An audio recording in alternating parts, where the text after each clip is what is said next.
भिवंडी शहरासह ग्रामीणमध्ये काल रात्रीपासूनच पावसाळी सुरुवात झाली आहे आणि आज सकाळपासून पावसाने जोर धरलेला आहे। त्यामुळे आता कुठेतरी जो ग्रामीणचा रस्ता आहे तो पाण्याखाली गेलेला आहे आणि यामुळे आता ग्रामीणवासियांचा जो शहराशी असलेला संपर्क आहे तो तुटलेला आहे आणि संपूर्णपणे जनजीवन विस्कळीत झाले आहे। आता आपल्यासोबत काही तरुण आहेत, त्यांची आपण जाणून घेणार आहोत की त्यांची प्रतिक्रिया काय सांगाल?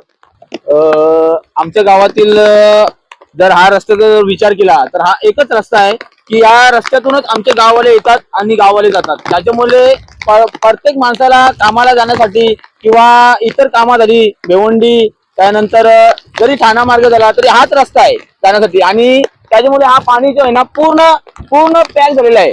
कुठे जाऊ शकत नाही, काहीच करू शकत नाही, नाही कामाला जाऊ शकत। सतत आम्हाला भाजीपाला झाला किंवा मच्छी मटण काय पण आणण्यासाठी आम्हाला खूप त्रास आहे या गोष्टीचा। सरकारने याच्याकडे कमीत कमी थोडाफार तरी हा रस्त्यावर थोडा विचार करायला पाहिजे।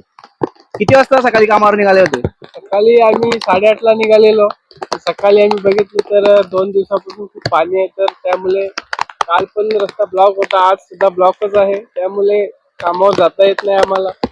काय अडचणी तुम्हाला येतात त्याच्यामुळे? याच्यामुळे काय कामावर जाऊ शकत नाही।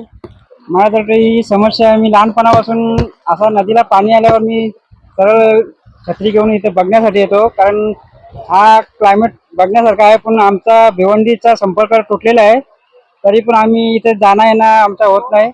आम्ही गावामध्ये असंच बसून टाइमपास करतो। या ठिकाणी आता काही जे नागरिक आहेत गावातील ते आता या पावसाचा आनंद घेत आहेत, या पुराचा आनंद घेत आहेत, तर काही जणांचा शहराशी संपर्क तुटला आणि या ठिकाणी अडचणी या ठिकाणी मोठ्या प्रमाणात नागरिकांना निर्माण होत आहेत। तसेच प्रशासनाने या ठिकाणी काहीतरी उपाययोजना करावी अशी मागणी नागरिक करीत आहेत।